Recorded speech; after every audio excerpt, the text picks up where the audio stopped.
우리가 살아가는 이 시대는 사람을 즐겁게 하고 사람에게 기쁨을 주기 위한 것들로 온통 관심이 쏟아지고 부어지고 있습니다.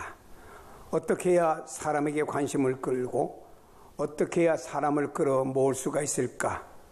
상품에서도 사람에게 관심을 끌고 사람을 모으기 위해서 샘플도 주고 어떤 연예인들을 내세워서 우리 상품이 이렇다라고 하며 선전하며 사람들의 관심을 끌어모으는 경우가 있습니다. 교육에서도 사람의 관심을 끌고 또 우리가 하는 교육만이 참된 교육이라고 하며 그 교육에 많은 사람들을 끌어모으려고 하는 사람들이 있습니다. 오늘날 심지어는 교회조차도 사람을 기쁘게 하기 위해서 그 모든 일에 집중하고 있으며 어떻게 하면은 사람을 기쁘게 하고 사람 중심의 교회가 되고 그 사람들이 많이 모이는 교회가 될까, 여기에 치중하는 교회들도 있습니다. 부모들은 아이들을 기쁘게 하기 위해서 많은 노력들을 합니다.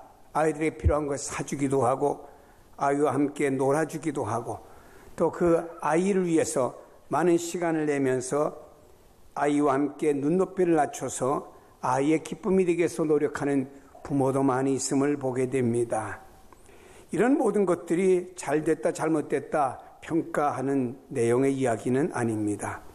우리가 그렇게 살다 보니 정작 중요한 본질이 빠져 있다라고 하는 것입니다. 이것이 문제지요. 사람의 기쁨에 초점을 맞추다 보니 하나님께서 진정으로 원하시고 하나님께서 기뻐하는 것이 무엇인지 그리 중요하지 않은 듯합니다.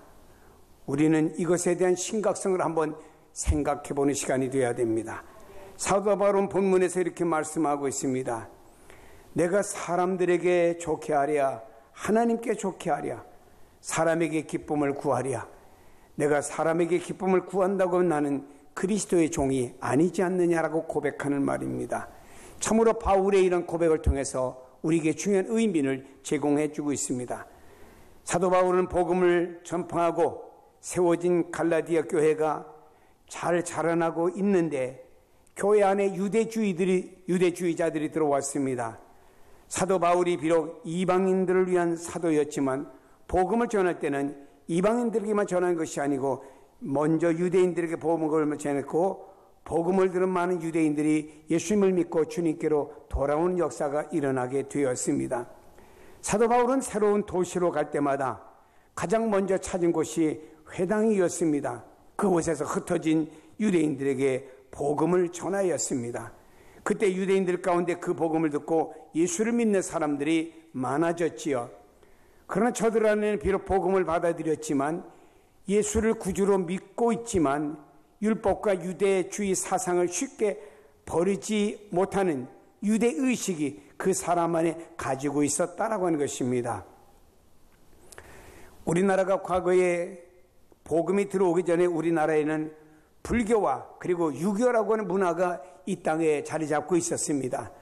사람들이 교회에 나와서 예수를 믿어도 어떤 그 유교의 그 의식을 버리지 못하고 불교의 어떤 의식을 버리지 못해서 예수는 믿고 구원받았다고 하지만 그의 삶 속에서 보면 그대로 그들은 과거에 가졌던 어떤 그런 종교 내지 이런 의식이 그대로 사로잡혀 있고 벗어나지 못한 사람들이 있습니다.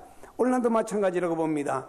많은 사람들이 예수를 믿고 구원받았다고 하지만 삶 속에 들어가 보면 자신이 이전에 가졌던 어떤 의식과 생각들을 버리지 못하고 그런 것들이 그대로 자신의 삶을 주관하고 있음을 볼 수가 있습니다. 여기 유대인들은 예수님을 믿지만 그들은 율법도 지켜야 된다고 하는 논리를 가지고 있습니다. 이러한 교리가 갈라디아 교회 안에 들어오면서 이방인들이 그 말에 현혹되기 시작했습니다. 기독교가 어디서부터 시작되었습니까? 예루살렘이지요. 예수님도 역시 유대인이셨습니다. 이 모든 것이 유대인들에게서 나왔다라고 하는 것입니다. 그렇다고 하면은 유대인들의 전통, 유대인들의 사상 이런 것들을 우리가 무시할 필요가 없지 않느냐 때문에 그런 말들에 의해서 유대인들의 말들에 의해서 이방인들이 현혹되기 시작했다라고 하는 것입니다. 이방인 가운데 예수 믿는 사람들이 현혹되기 시작했죠. 그래서 저들은 물론 예수도 믿습니다. 그러나 율법도 함께 지키자 해서 예수 믿는 복음과 율법을 혼합해서 믿는 이런 잘못을 범하게 된 것이죠.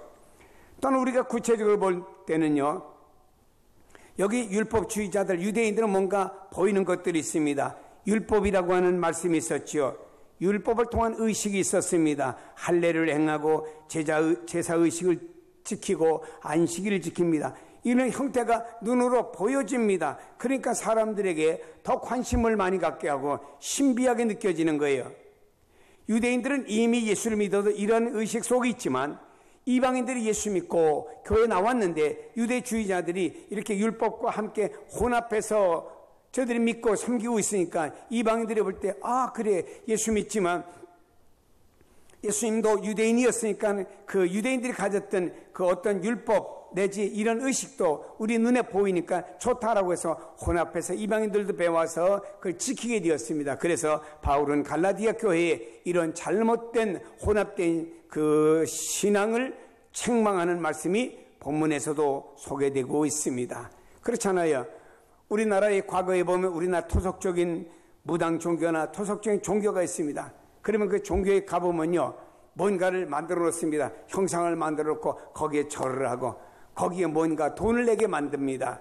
그럼 사람들이 보이는 어떤 무엇이기 때문에 그 앞에 가서 절을 하고 뭔가 의식을 행하면 어떤 내게 복이 임한다고 하는 이런 생각을 갖게 되는 것 아닙니까? 그래서 사람들이 뭔가 눈에 보이고 만져지는 모든 것을 통해서 따르려고 하는 이런 의식들이 사람 속에 있음을 보게 됩니다. 갈라디아 교회도 예외가 아니었잖아요. 갈라디아 교회를 향해서 사도 바울은 강력하게 경고의 말씀을 주었습니다. 다른 복음은 없나니 다만 어떤 사람들이 너희를 교란하여 그리스도의 복음을 변하게 하려 합니다. 그러나 우리나 혹은 하늘로부터 온 천사라도 우리가 너에게 전하여 준 복음 외에 다른 복음을 전하면 저주를 받을지어다 라고 7절로 8절에 말씀했습니다. 바울의 입장은 강건합니다.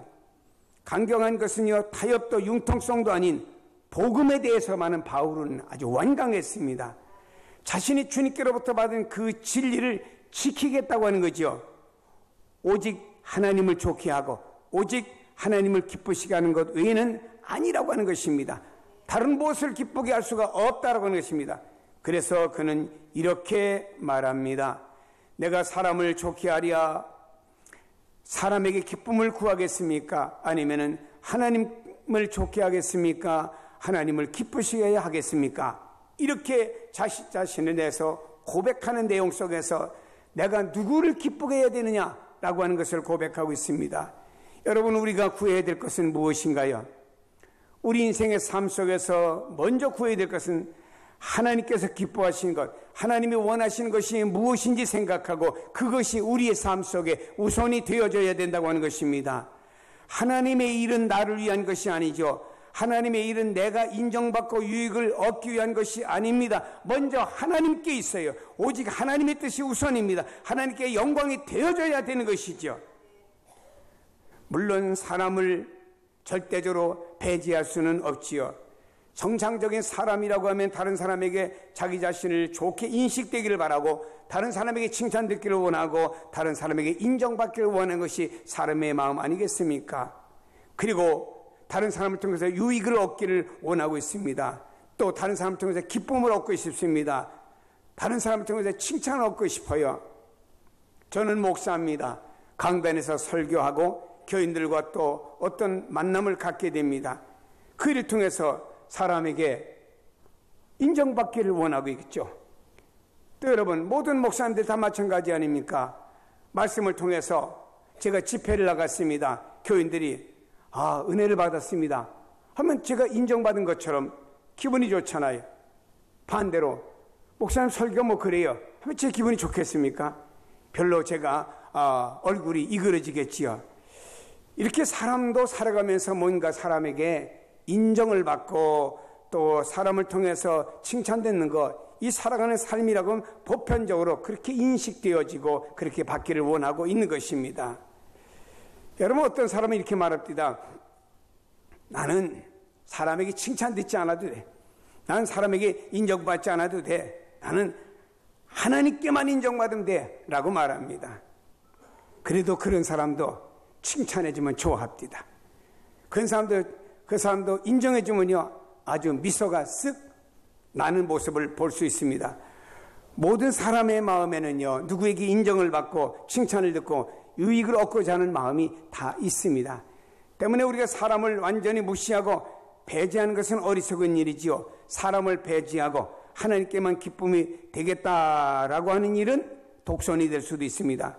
이스라엘 전통 가운데 고르반이라고 하는 것이 있습니다. 하나님께 드렸다고 하는 것을 의미합니다. 그런데 사람들이 이것을 악용합니다. 부모님께 뭔가 바치고 효도하고 하는 게 싫으니까 나는 하나님께 드렸습니다, 고르반 하고 부모한테 자기가 해야 될 역할을 감당치 않는 사람들이 있습니다. 이런 사람들을 가르쳐 예수님께서는 이런 유대인들의 비열한 행위를 아주 지적하는 모습을 성경에서도 볼 수 있습니다. 고르반이 하나님을 기쁘시게 할 수가 없기 때문이라고 하는 것입니다. 세상 사람들이, 우리 그리스도인들이 요구하는 질문이 두 가지가 있습니다. 첫째로는 하나님이 어디 계시느냐 보여달라 하는 것이고, 두 번째로는 그 하나님의 사랑을 보여달라고 하는 것입니다. 여러분, 하나님의 사랑을 어떻게 보여줄 수가 있습니까? 말로 하나님의 사랑을 보여줄 수가 있을까요? 하트 모양을 한다고 해서 하나님의 사랑을 보여주는 건가요? 아무리 논리적으로 설명하려고 해도 가슴에 닿는 일이 아니에요. 아무리 이렇게 외형적인 말로 무엇으로 해도 그 하나님의 사랑이 그 사람들이 와 가슴에 닿지를 않습니다. 우리의 삶을 통해서 하나님의 사랑을 보여줘야 됩니다. 내가 하나님 안에 살아가는 삶의 능력, 그 사랑의 삶을 다른 사람에게 보여줘야 됩니다. 주님께서도 우리를 말과 이론으로만 사랑하셨습니까? 아니지 않습니까? 주님이 우리를 사랑하셨기 때문에 주님은 십자가에서 당신의 모든 피를 흘리시고 죽으셨어요. 그 사랑이 있기 때문에 그 주님의 사랑 앞에 우리가 굴복하고 그 주님의 사랑 앞에 복종하는 것 아닙니까? 주님은 말로만 사랑하신 것이 아니고 그의 생명까지 우리를 위해서 버려주심으로 말미암아 우리의 생명을 더 풍성하게 만들어주기 위해서 당신의 생명을 버리셨다라고 하는 것입니다. 중요한 것은요, 결코 사람을 배제한 하나님의 기쁨은 있을 수가 없다고 하는 것이죠. 사람을 배제할 때 무서운 독선이 될 수가 있는 것입니다. 그리고 사람의 기쁨만 구하는, 결코 사람의 기쁨만 구한다고 하면 이 사람은 실수고 무서운 악이 될 수도 있는 것입니다. 우리가 성경을 보게 될 때 빌라도는 대제사장들과 바리새인들이 예수님을 잡아서 법궤 앞에 세웠습니다. 여기 빌라도는 아무리 자기가 예수님을 이리저리 신문해봐도 죄가 보이지 않습니다. 예수님에게 죄가 없다고 하는 것을 알았습니다. 그렇다고 해서 이 문제를 알고 여기는 빌라도가 예수님을 돌려보내려고, 죄를 묻지 않으려고 해도 안 됩니다. 왜냐? 대제사장들과 여기 바리새인들 꼭 예수님을 죽여야 되겠다고 고집을 부립니다. 결국에 사람을 기쁘게 하기 위해서 사람에게 밀려가지고 빌라도는 예수님의 십자가에 못 박도록 허락한 것입니다. 무엇인가요? 사람의 기쁨을 위해서, 그분이 죄가 없다고 하는 걸 알면서도 진실을 외면한 사람이 빌라도라고 하는 것입니다. 빌라도는 팔레스타인 지역을 다스리는 사람입니다. 특별히 유대 지도자들과 잘 협력이 되어져야만이 그 지역에서 다스리는 지도자로 편안할 것 아닙니까? 그래서 그는 유대 지도자들이었던 대제사장과 바리새인들에게 기쁨을 주기 위해서, 그리고 저들과 협력관계를 잘 이루어서 이 팔레스타인 지역을 잘 다스리기 위해서, 사람의 기쁨을 위해서 예수님을 십자가에 못 박도록 허락한 사람이 빌라도라고 하는 사람 아닙니까? 그로 인해서 역사 속에 두고두고 죄인으로 남게 되었습니다. 우리가 사도신경을 고백할 때 뭐라고 말하지요? 본디오 빌라도에게 고난을 당하사 십자가에 죽으시고, 얼마나 여기는 빌라도는 말입니다, 계속 저주 아닙니까? 오늘까지 2000년이 내려오면서도 계속 그는 본디오 빌라도가 예수님을 고난 주었고 십자가에 못 박아 죽였다고 계속 저주스러운 고백을 수많은 성도들 통해서 그가 고백받는 것 아닙니까? 여러분, 우리도 한번 생각해 봐야 됩니다. 사람을 위해서 하나님을 배제한 일은 없는지, 사람을 위해서 신앙을 배제한 일은 없는지, 사람을 기쁘게 하기 위해서 사명을 배제한 일은 없는지 한번 생각해 봐야 됩니다. 사람들은 이런 실수를 많이 합니다. 사람에게 초점을 둘 때 하나님에게서 떨어집니다. 하나님의 뜻과 어긋날 수도 있어요. 때문에 하나님께 또 사람에게 다 기쁨이 될 수 있는 길을 우리는 찾아야 되겠죠.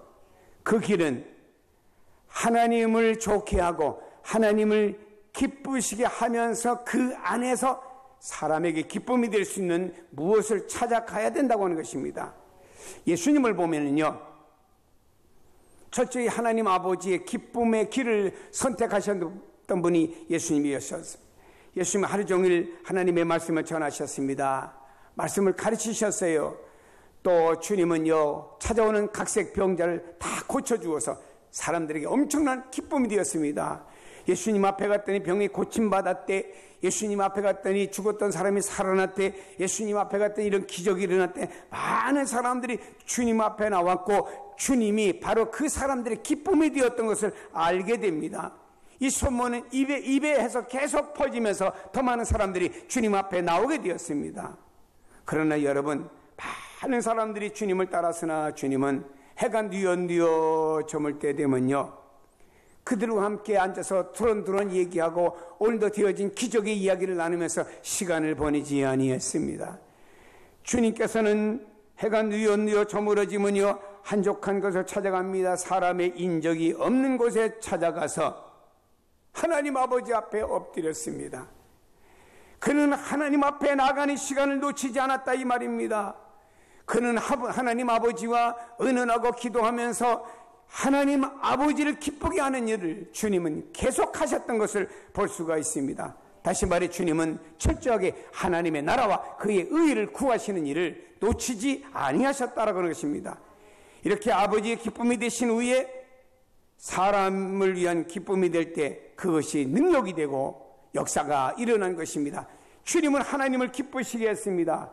그리고 와서 주님께서는 또 사람 앞에 서서 말씀을 전하시고 환자들이 올 때 기적이 나타날 땐 바로 하나님의 능력이 그 예수님을 통해서 나타나게 된 것입니다. 예수는 먼저 하나님을 기쁘시게 하는 일이 우선이었고 그 다음에 그의 삶 속에서는 사람을 기쁘게 하는 일로 그 하나님의 사랑을 나누었음을 볼 수가 있습니다. 십자가를 지신 것도 그렇습니다. 예수님은 세상에 더 계시면서 사람들의 아픔을 들어주고 치유하는 일을 하실 수가 있다고도 볼 수가 있죠. 왜냐? 예수님은 33세에 돌아가셨기 때문에 요즘으로 보면 청년 아닙니까? 예수님은 이 땅에 더 계시면서 많은 사람들에게 말씀을 전하고 많은 사람들에게 예수님께서는요, 병을 고쳐주셨다라고 가정해 봅시다. 그러나 예수님은 자신이 세상에서 더 누릴 수가 있는 시간, 인간적인 생각으로 보면 있지만, 그러나 예수님은 먼저 하나님의 뜻이 우선이었고 하나님의 뜻을 선택하셨습니다. 그래서 주님께서는 겟세마네 동산에 올라가서 하나님의 뜻을 더 확인하면서 주님이 가셔야 될 고난과 십자가의 길을 가신 것을 보게 됩니다. 거기서 하나님의 놀라운 구원의 역사가 확산되기 시작한 것입니다. 저는 예수님의 이 모든 것 때문에 하나님께서 그렇게 말씀을 하셨구나라고 하는 것을 성경 마태복음 복음에 보면은 이는 내 사랑하는 아들이요 내 기뻐하는 자라 하시니라. 우리의 삶도 마찬가지입니다. 사람을 기쁘게 하기 위해서 타협이나 방법은 하나님께 합당할 수가 없습니다. 결국에 내게 욕으로 돌아옵니다. 그러나 하나님을 위한 온전한 진실한 기쁨이 될 때 사람에게도 기쁨이 될 수가 있는 거예요. 하나님께 내어드리는 시간 더 많이 가져야 되는 것입니다. 여러분 이제까지 하나님을 믿으며 하나님께 시간을 드렸다고 하면 더 많이 드리세요. 기도 시간을 지난 날에 10분을 냈으면 30분으로 더 많은 시간을 드리세요. 말씀을 지난 날에 30분 보았다고 하면 1시간 보면서 더 많은 시간을 드리세요. 우리가 예배에 더 집중하세요. 예배를 한 번 드렸으면 2번 드리시고 3번 드리고 더 많은 시간에 집중하고 드리세요. 그리고 나서 우리는 그 주님의 은혜 고마워서 섬김과 봉사를 통해서 사랑의 빚을 갚아야 됩니다. 많은 사람들이 봉사의 삶을 살고 또 많은 사람들이 주님을 위해서 여러 가지 직분을 감당하는 것을 힘들게 생각하는데 그게 아닙니다. 나는 주님으로부터 엄청난 사랑의 빚을 진 사람이에요. 이것을 조금이라도 갚기 원하는 것이 섬김이고 봉사라고 하는 것입니다. 우리는 먼저 하나님을 좋게 하고 어떻게든 그분을 기쁘시게 하는데 우선순위를 두어야 됩니다. 그리고 나서 그 다음에 우리와 함께하는 사람에게 기쁨 주는 일을 모색해야 된다고 하는 것입니다. 우리 예수님을 보세요.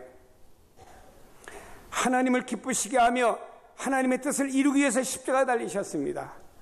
얼마나 아프셨겠습니까?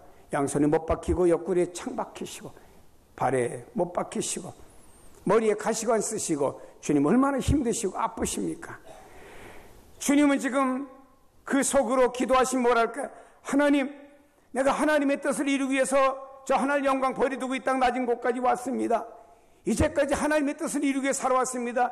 마지막 내가 이 한 생명을, 이 모든 사람들을 위해서 이 한 생명을 버려줌으로 말미암아 모든 사람들이 하나님 앞에 나가고 죄의 씻음 받을 수 있는 길이 열려집니다. 내가 하나님의 뜻을 이루고 하나님을 기쁘시게 하기 위해서 십자가에 달렸습니다 라고 주님은 하나님을 기쁘시게 하는 그 상황 아니었습니까? 그런데 주님의 눈에는 마리아라고 하는 자기 육신의 어머니가 눈에 들어옵니다.